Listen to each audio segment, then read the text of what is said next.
Hello everyone, welcome to this channel. तो आज हम आपके सामने लेके आए हैं थर्मोडायनेमिक्स के प्रीवियस ईयर्स के क्वेश्चंस। तो हमारा जो चैप्टर है वो है थर्मोडायनेमिक्स आज का, थर्मोडायनेमिक्स। और प्रीवियस ईयर्स के क्वेश्चंस जो है हम यहाँ पे करने वाले हैं, प्रीवियस ईयर्स क्वेश्चन। तो इसके प्रीवियस ईयर्स क्वेश्चंस जो थे 2020 से लेके और पहले तक, वो हम पिछले वाले सीरीज में डिस्कस कर चुके हैं। इस वाली वीडियो में हम डिस्कस करेंगे 2021 के क्वेश्चंस जो थर्मोडायनेमिक्स, केटीजी और आपकी जो थर्मल प्रॉपर्टीज होती हैं, थर्मल एक्सपेंशन से रिलेटेड वो सारी प्रॉब्लम्स जो है यहाँ पे हम सॉल्व करने वाले हैं। ठीक, तो इस वीडियो को स्टार्टिंग से लास्ट तक देखें, जिससे आपके सारे क्वेश्चन जो हैं, सारे जो कॉन्सेप्ट्स हैं, वो सारे के सारे रिवाइज हो जाए। ठीक है, तो हम चलते हैं अगले क्वेश्चन। सबसे पहला क्वेश्चन हमारे पास है कि एक एडियाबैटिक एक्सपेंशन है आइडियल गैस का और आपको फ्रैक्शनल चेंज निकालना है इसके प्रेशर में। तो देखिए, फ्रैक्शनल चेंज का मतलब होता है कि चेंज इन क्वांटिटी। मान लीजिए कोई क्वांटिटी आपके पास P है, तो delta P change in P divided by उसकी ओरिजिनल वैल्यू। इस रिलेशन को कहा जाता है फ्रैक्शनल चेंज। फ्रैक्शनल चेंज इसे कहा जाता है। इसे फ्रैक्शनल एरर भी कहते थे। यदि यहाँ पे डेल्टा P एरर है, error in measurement of pressure of P divided by the accurate value of P, तो इस क्वांटिटी को कहा जाता है फ्रैक्शनल एरर कहा जाता है। इसको फ्रैक्शनल चेंज भी कहा जा सकता है। अब हमें ये क्वांटिटी निकालनी है, चाहे हम इसे dP बाय P निकाल लें तो भी लगभग मतलब वही है यहाँ पर। तो प्रेशर में फ्रैक्शनल चेंज निकालने के लिए आपको कौन कौन सी क्वांटिटी दी है? प्रेशर है, ऑप्शंस के हिसाब से देखें तो गामा है हमारे पास, एडियाबैटिक एक्सपोनेंट और वॉल्यूम है। तो हम एक ऐसी इक्वेशन तलाशेंगे जहां पे प्रेशर, वॉल्यूम और ये गामा आता है। और हम ये बात जानते हैं कि एडियाबैटिक प्रोसेस के लिए P into V raise to the power gamma is equal to होता है कांस्टेंट। तो यहां से मैं लिख सकता हूं इसको, pressure P is equal to some constant into v raise to the power minus gamma, इसे लिखा जा सकता है। अब मैं क्या कर सकता हूं, दोनों तरफ मैं ln ले लेता हूं, तो आपको मिल जाएगा ln p is equals to ln m into ln n की प्रॉपर्टी हम जानते हैं, ln m into n is equals to ln m plus ln n। ये प्रॉपर्टी हम जानते हैं, तो लिख सकता हूं इसको मैं ln k plus ln of v raise to the power minus gamma. जब यहाँ पे पावर लगी है तो पावर ln के आगे आ जाती है, तो इसको मैं फर्दर लिख सकता हूं ln के minus of gamma ln of v, और यहां मिल जाएगा आपको ln p। अब यदि इसे डिफरेंशिएट कर दिया जाए दोनों तरफ, कोई भी एक वेरिएबल के रेस्पेक्ट में, मान लीजिए मैं कोई एक z वेरिएबल ले लेता हूं, z के रेस्पेक्ट में से डिफरेंशिएट कर देता हूं, तो मुझे चेन रूल यहाँ पे इस्तेमाल करना होगा। तो यहाँ लिखूंगा मैं 1/p, ln p का डिफरेंशिएशन 1/p और फिर p का डिफरेंशिएशन dp बाय dz, इसे लिखा जा सकता है इज इक्वल्स टू, यहाँ पे जो k है वो कांस्टेंट है, तो ln k भी एक कांस्टेंट क्वांटिटी हुई, तो मैं इसको डिफरेंशिएट करूंगा तो आपको मिलेगा 0। यहाँ पे कांस्टेंट है इस फंक्शन के मल्टीप्लिकेशन में, तो ये बाहर आ जाएगा डिफरेंशिएशन के। ln v का डिफरेंशिएशन होता है चेन रूल से 1/v, और फिर v का डिफरेंशिएशन होगा तो वो लिख दूंगा मैं dv/dz। अब dz से हमारा कोई रिश्ता नाता था नहीं, तो हम इसको हटा देंगे, यहाँ dz आएगा भाई, dz से dz कैंसिल आउट हो गया और आपको यहाँ पे बच जाता है लेफ्ट हैंड साइड में dp by p is equal to minus of gamma dv by v। तो यही हमारा आंसर आ जाएगा, that fractional change in pressure is equal to minus gamma into fractional change in volume. तो जो भी option सही हो वो हम टिक कर देंगे। So minus gamma dv by v जो है सही आ जाएगा। नेक्स्ट क्वेश्चन हमारे पास है कि एक सैंपल है ऑक्सीजन का जो एक आइडियल गैस की तरह बिहेव कर रहा है। 300 केल्विन पर ratio of root mean square velocity to the average velocity आपको बताना है। तो रूट मीन स्क्वायर वेलोसिटी का फॉर्मूला होता है VRMS is equals to under root of 3RT divided by m, और एवरेज वेलोसिटी का फॉर्मूला भी हम जानते हैं क्या होता है, under root of 8RT divided by pi m। तो इन दोनों को यदि हम रेशियो लेते हैं इनका, तो इन दोनों को डिवाइड करेंगे तो यहाँ से RTM सब कैंसिल आउट हो जाएगा, आपको मिलता है यहाँ पे 3π/8 अंडर रूट ऑफ 3π/8। हमको यहाँ पे आंसर मिलने वाला है 3π/8। ए ऑप्शन जो है यहाँ पे सही हो जाएगा। अब चलते हैं आगे नेक्स्ट क्वेश्चन की तरफ। क्वेश्चन नंबर 4 में दिया है what will be the average value of energy along 1 degree of freedom for the ideal gas in thermal equilibrium at a temperature of T। तो आपको ये याद होना चाहिए, कॉन्सेप्ट होता है जिसे कहते हैं equipartition of energy. Equipartition of energy. तो ये बात हम जानते हैं कि जब भी गैस का मॉलिक्यूल मूव करता है तो उसके अलग अलग टाइप के मोशन से एनर्जी जो है उसका कंट्रीब्यूशन होता है।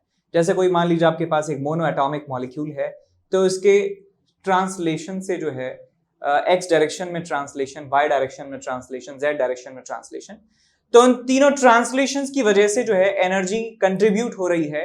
और जो कंट्रीब्यूशन होता है हर एक टाइप की एनर्जी से एक इक्वल अमाउंट ऑफ कंट्रीब्यूशन हमें वहां पे देखने को मिलता है, और वही इक्विपार्टीशन ऑफ एनर्जी कहलाता है। और इसको ऐसे भी समझ सकते हैं कि एक आइडियल आपके पास फैमिली है तो इसमें जायदाद का जो बंटवारा है वो इक्वल तरीके से होता है कि बेटे को भी उतना ही प्रॉपर्टी और बेटी को भी उतना ही प्रॉपर्टी। इसे आइडियल सिस्टम हम कह सकते हैं। तो इसी तरह से एनर्जी का जो है वो भी बंटवारा जो होता है वो हर एक डिग्री ऑफ फ्रीडम पे एक समान एनर्जी हमें मिलती है। तो यहाँ पे हम देखें कि कौन सी हमारे पास गैस है, सिर्फ ऐसा ही है, गैस है सिर्फ। Average value of energy 1 degree of freedom के लिए बताना है, ठीक।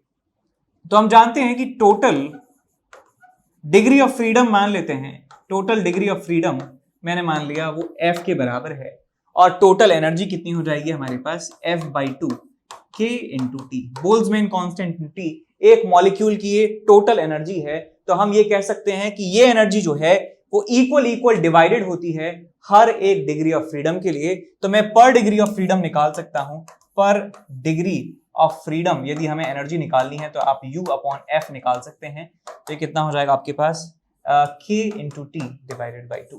तो हर एक डिग्री ऑफ फ्रीडम के लिए KT/2 एनर्जी हमें मिलने वाली है। तो F के लिए निकालेंगे तो F × KT/2 हमें आंसर मिल जाएगा टोटल एनर्जी का। तो हमारा आंसर हो जाएगा KT/2। KT/2 ए ऑप्शन हमें यहाँ पे मिल जाता है।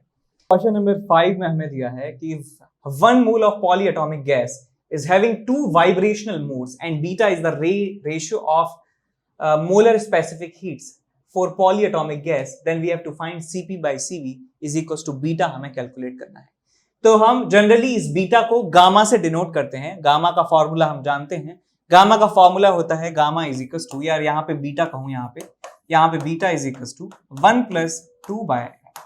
Cp/Cv की जो वैल्यू होती है वो 1 + 2/f के बराबर आती है। तो इसका मतलब हमें बीटा निकालने के लिए डिग्री ऑफ फ्रीडम यहाँ पे कैलकुलेट करना होगा। अब डिग्री ऑफ फ्रीडम होता क्या है, डिग्री ऑफ फ्रीडम के बारे में बात करें, डिग्री ऑफ फ्रीडम होता क्या है। मान लीजिए आपके पास एक गैस का मॉलिक्यूल है और उस गैस के मॉलिक्यूल का मोशन जो है वो हर डायरेक्शन में होता है, वो घूमता भी है, वो ट्रांसलेट भी करता है और वाइब्रेट भी होता है, वाइब्रेट भी हो सकता है। वाइब्रेशन हम जनरली कंसीडर नहीं करते हैं नॉर्मल क्वेश्चंस में, लेकिन यहाँ पे एक्सप्लिसिटली दिया है आपको कि वाइब्रेशन कंसीडर करना है।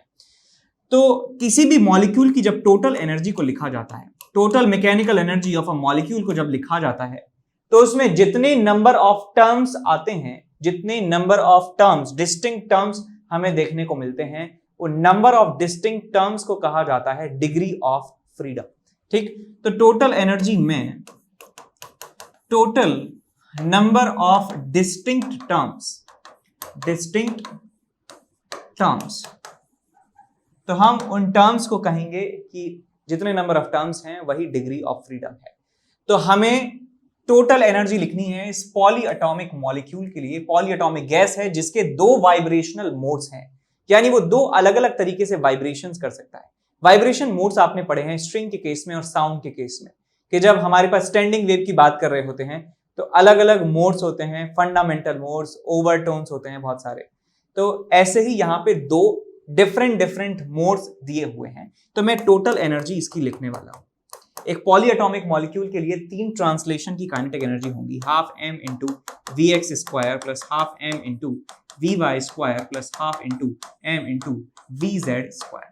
ये हो गया आपके पास 3 ट्रांसलेशनल काइनेटिक एनर्जी के 3 डिफरेंट टर्म्स। अब ये रोटेट हो सकता है, अब यहाँ पे मैं रोटेशन के लिए लिखूंगा 12 × Ix × ω² + 12 × Iy × ω² + 12 × Iz into omega square.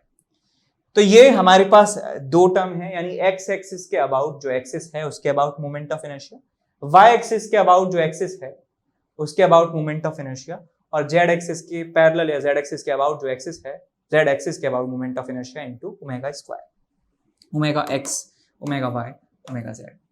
अब जनरली क्योंकि हम मानते हैं कि साइज किसी मॉलिक्यूल का छोटा है, तो हम इस वाले मोमेंट ऑफ इनर्शिया को जो है 0 के बराबर मान लेते थे, तो ये वाला टर्म जो है ये कैंसिल आउट हो जाता था। इसलिए डायटोमिक मॉलिक्यूल में 1 2 3 4 5 डिस्टिंक्ट टर्म्स मिलते थे और डिग्री ऑफ फ्रीडम 5 के बराबर आता था।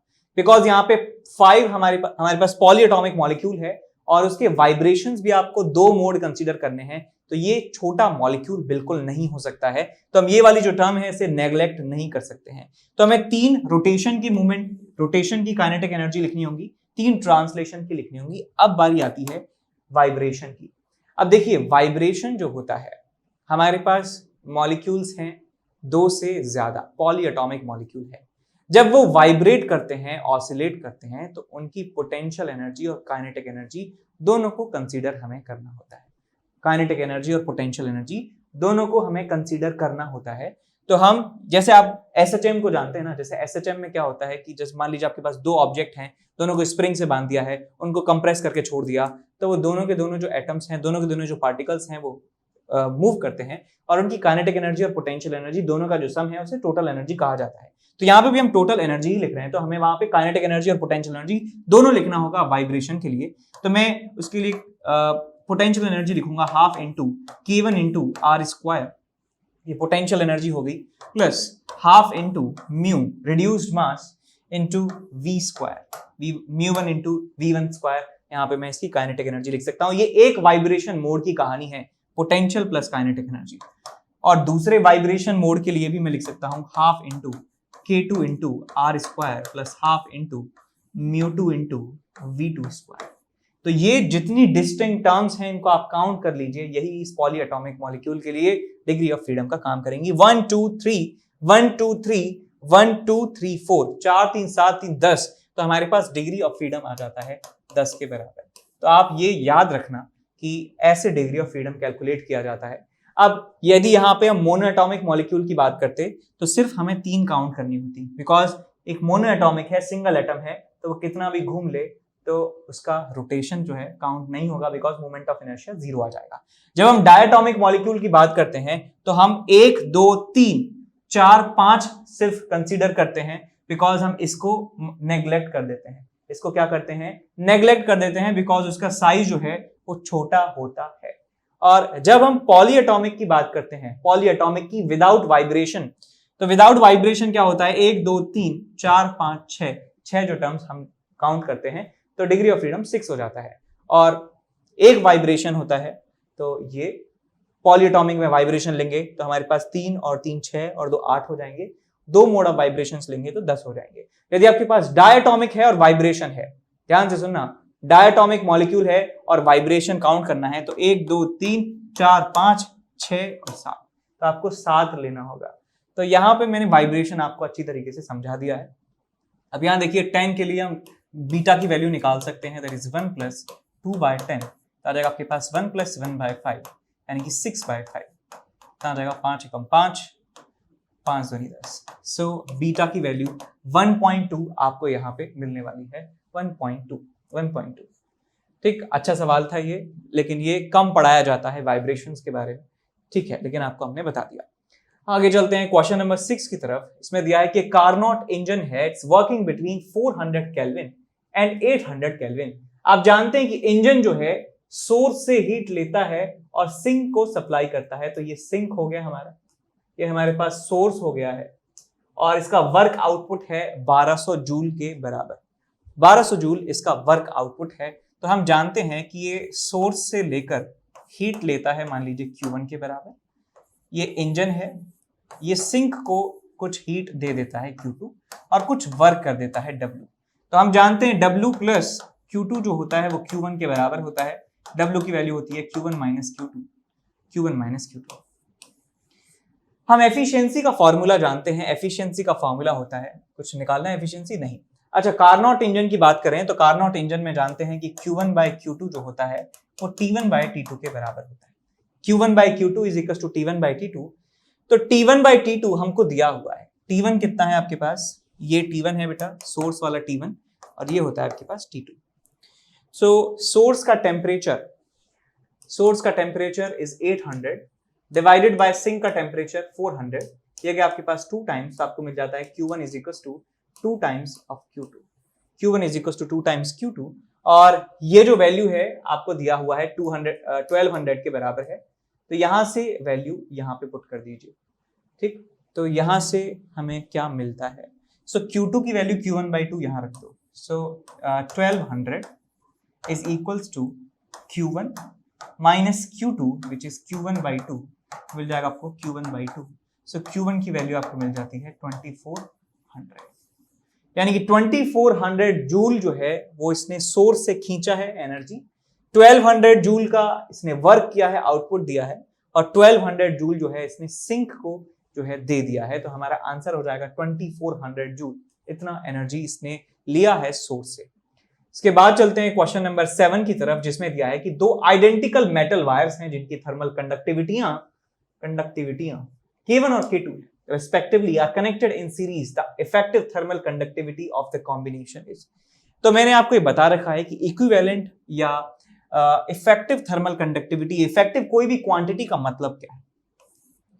तो मैं फिर से बता देता हूं कि मान लीजिए आपके पास एक रॉड है जिसका लेंथ है L, इसका एरिया है A।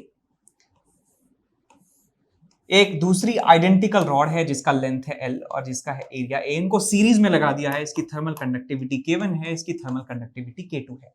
हम निकालना चाहते हैं equivalent thermal conductivity. Equivalent thermal conductivity का मतलब यह है, यदि मैं इसी फिजिकल डायमेंशन की एक सिंगल रॉड लेता हूं, यदि मैं बिल्कुल सेम साइज की, जो टोटल इसका साइज है वही साइज मुझे लेना है, यानी क्रॉस सेक्शनल एरिया A के बराबर होना चाहिए और लेंथ 2L के बराबर होनी चाहिए, तो उस रॉड की, उस इमेजिनरी रॉड की थर्मल कंडक्टिविटी कितनी रही होगी।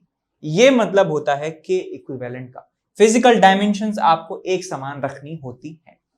तो यहां पे मैं लिख सकता हूं कि इसका रेजिस्टेंस और इसका जो कंबाइंड रेजिस्टेंस है वो आपस में बराबर होगा। ये सीरीज में लगे हैं तो R1 प्लस R2 में लिख सकता हूं। So R equivalent is equal to R1 plus R2 जो है हम इस्तेमाल कर सकते हैं।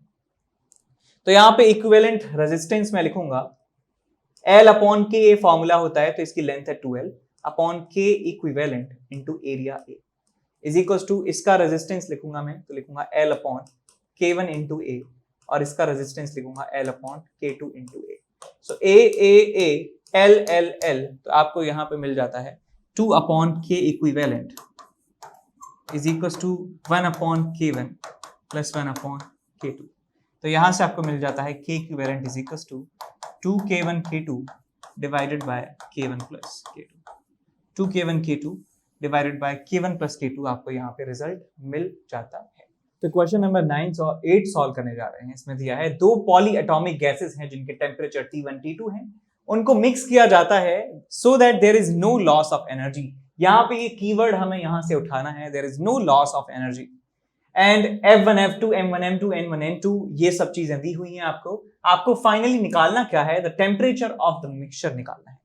तो टेम्परेचर ऑफ मिक्सचर निकालना है और कोई भी लॉस नहीं है, तो मैं ये लिख सकता हूं कि U1 प्लस U2, ये जो टोटल इंटरनल एनर्जी है ये कांस्टेंट रहती है, ये फाइनल इंटरनल एनर्जी के बराबर है। अब इंटरनल एनर्जी एक मॉलिक्यूल की बात करें, यदि हम एक मॉलिक्यूल की बात करें तो F/2K इंटू T, ये इंटरनल एनर्जी होती है एक मॉलिक्यूल की। अब यदि हमारे पास एक से ज्यादा मॉलिक्यूल हैं, यहां दिया है N1 और N2 मॉलिक्यूल्स हैं, तो हम U1 की वैल्यू आसानी से बता सकते हैं, that because this is U by N, और यदि N से मल्टीप्लाई कर देंगे तो हमें टोटल इंटरनल एनर्जी मिल जाएगी। तो यहां देखिए मैं लिखूंगा F1/2 into F/2 into KT into N, N1 into K into T1।